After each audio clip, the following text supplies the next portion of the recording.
Thank you, Tom. And I'll be handing over to Mina in about 15 minutes, and Mina will be talking through PwC's Next, which I think you should find interesting as well. I'm going to share a few different things we're seeing from different markets in relation to what's happening with consumers, and in turn, two of the key trends as part of that, mobile and social.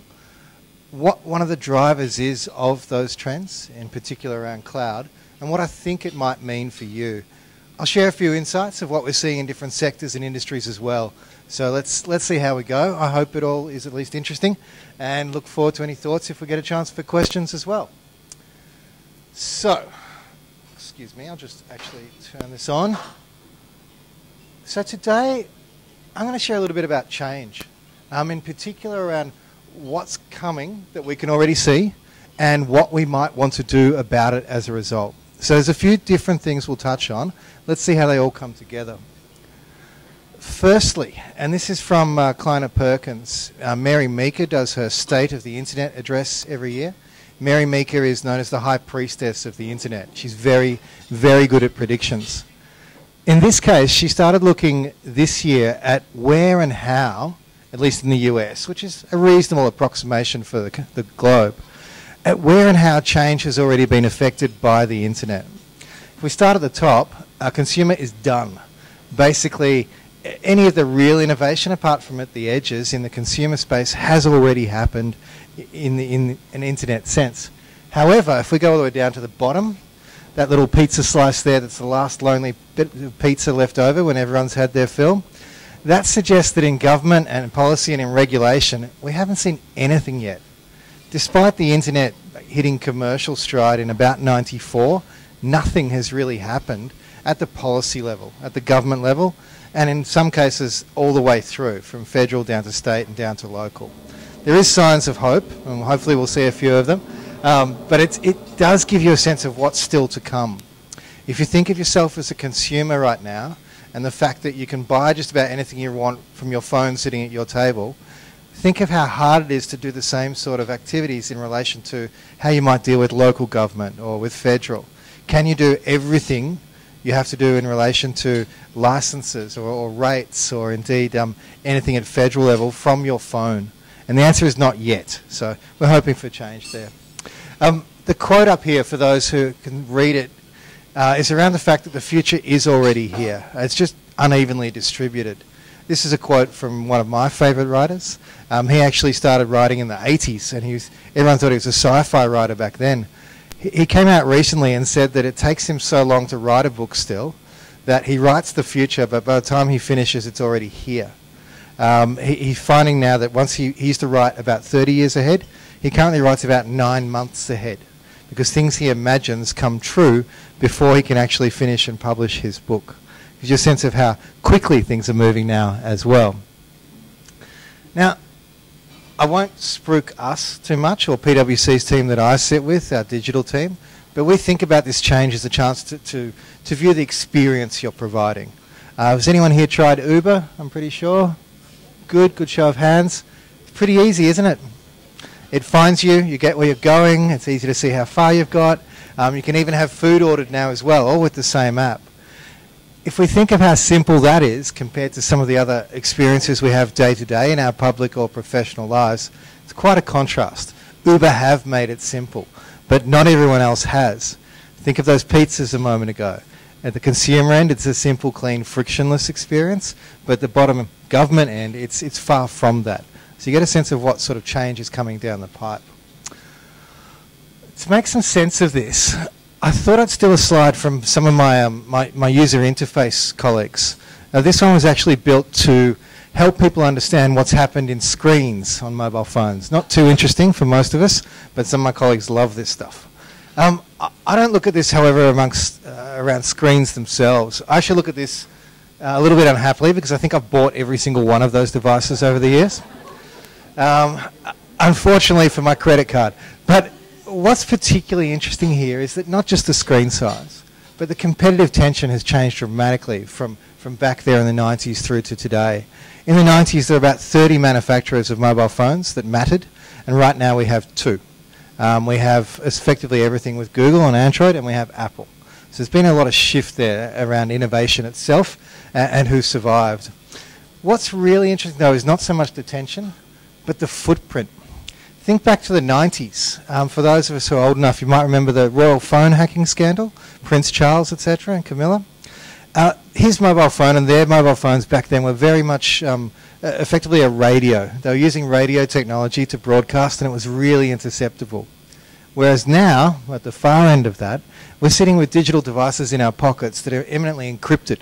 We know our Prime Minister is using encrypted chat services to chat to his favourite team members, partly because no one can get near this communication. It's encrypted end to end.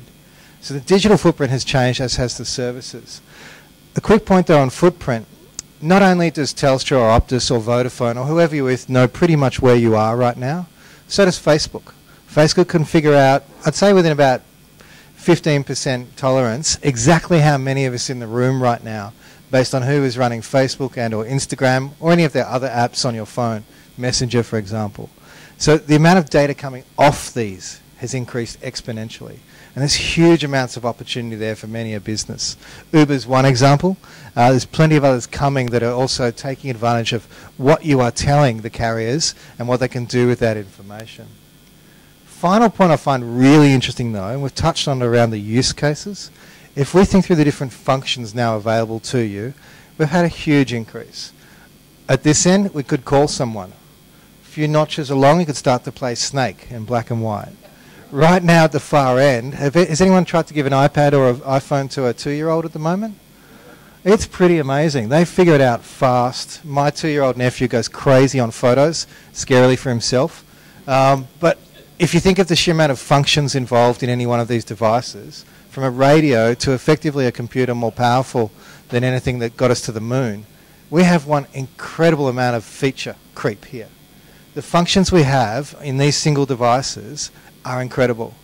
We're, as a business, PwC's changed. We stopped worrying about too much a while back around devices and what we'd use, and I think just about everyone at the firm has chosen their own BYO device, whether it's an iPhone or tablet or both.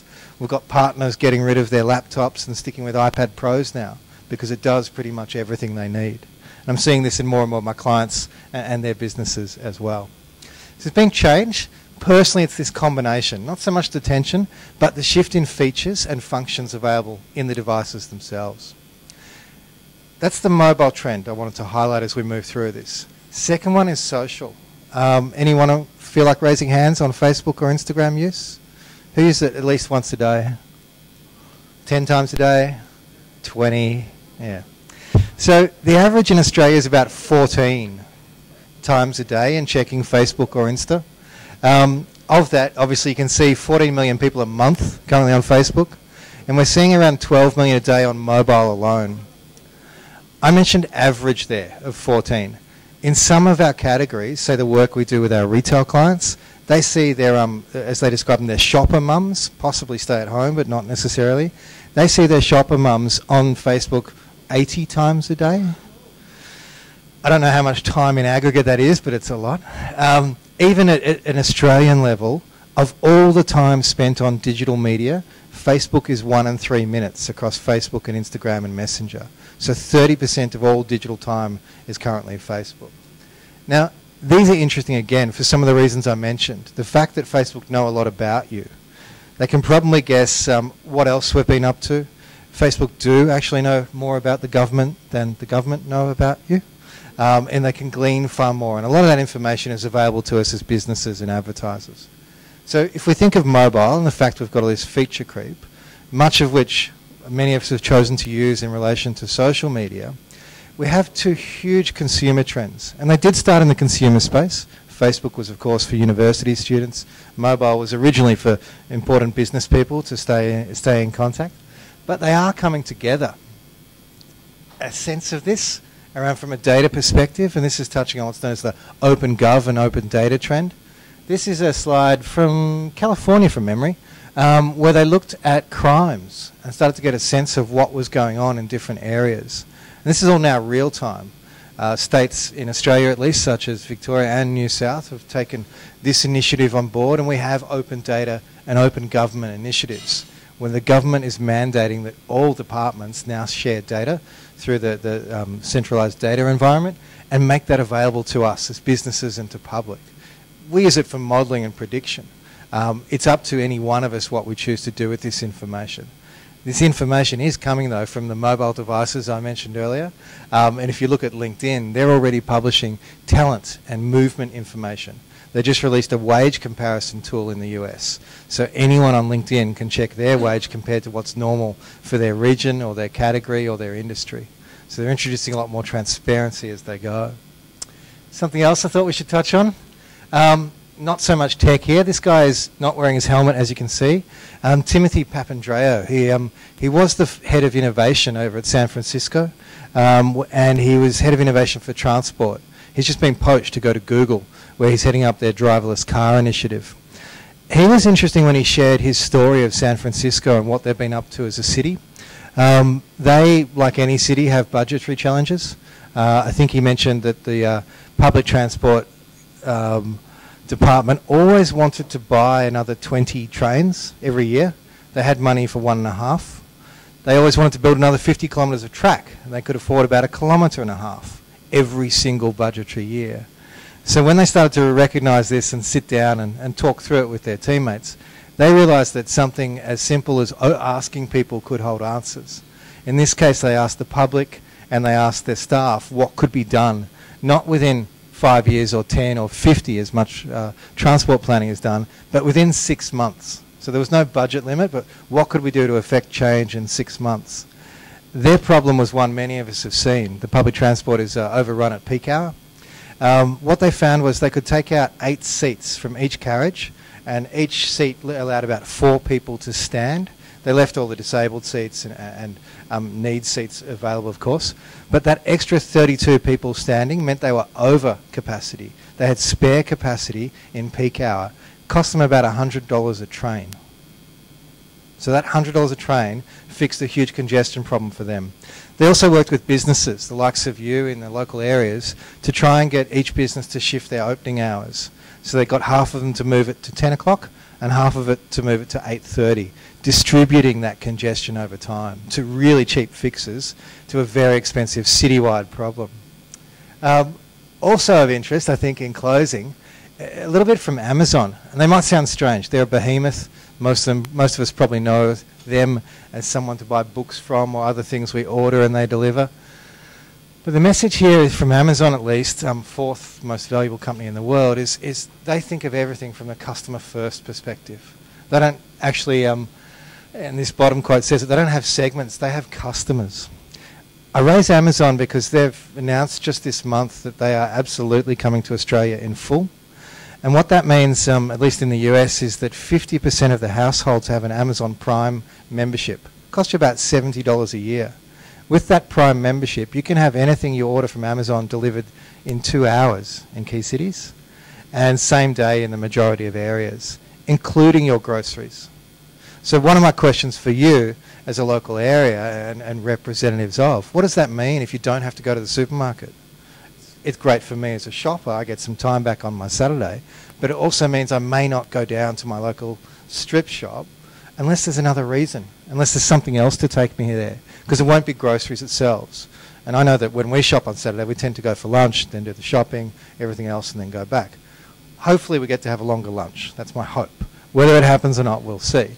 But with Amazon coming, as well as other subscriber businesses that are getting money up front, we will see huge shifts.